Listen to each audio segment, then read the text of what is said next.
ჩვენ აქ შევიკრიბეთ რამოდენიმე უნივერსიტეტის ბავშვები, უკვე თქვენ მოგეხსენებათ 2 დღეა მიმდინარეობს აქციები, რომელსაც მართავს სტუდენტები. მინდა გითხრათ პირველ რიგში, რომ ამ შეკრებებს არ ყავს ვინმე ერთი ორგანიზატორი, რადგან დღესდღეაც და გუშინ ღამიდან გავრცელდა ინფორმაციები, რომ ამ აქციებს აწყობდნენ თვითმმართველობები. მინდა გითხრათ, რომ ეს არის სიცრუე, რადგან აქ ყველა ბავშვი თავისით მოვიდა, იმიტომ რომ ჩვენ გამოვცხადეთ სოლიდარობა პატიმრებს და მოვითხოვეთ სამართლიანი მოთხოვნა.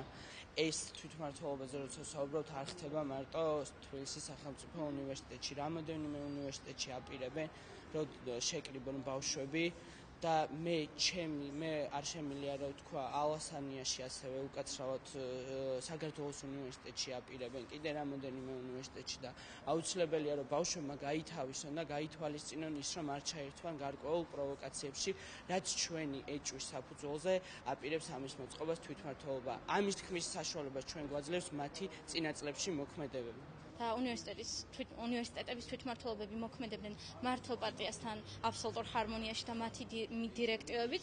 ეხლა მაშინ როცა ჩვენ პარალელურად აგეგმა თვითმმართველობამ აქციები და გავრცელდა ინფორმაციები თითქოს რაღაც პროვოკაციები გეგმება, რომ შემდეგ სტუდენტების აქცია დაშალონ, ჩვენ რა თქმა უნდა თავს მოვალეთ რა აწყთ, რომ უნდობლობა გამოუცხადოთ ამ ყველაფერს, არ ვენდოთ თვითმმართველობას და თავი დავიზღვეთ ამ პროვოკაციებისგან, იმიტომ რომ რა კი აქამდე ყოველთვის მათთან ერთად მოქმედებდნენ, ეხლაც არ არის გამორიცხული. მეტი არაფერი, ამიტომ ჩვენ დღეს ვართ აქ იმისთვის, რომ სტუდენტებს თხოვოთ, არ მივიდნენ თვითმმართველობის აქციაზე და საერთოდ არ მივცეთ არავის სიტუაციის ესკალაციის საშუალება. ჩვენ დაგიკავებდნენ თვითმმართველობიდან, საიდან ეს ინფორმაცია? მე პირადად გამომიგზავნა Facebook-ზე ამ ივენთზე მოწვევა თვითმმართველობის პრეზიდენტმა დაჩი გუბაძემ, რომელიც თვითმმართველობა უნივერსიტეტში იყო იგივე ფუნქციის შემოსვლებელი, რაც ციხეებში ადმინისტრაციის ინციდობდნენ სტუდენტების კონტროლს, დასჯას და ასე შემდეგ.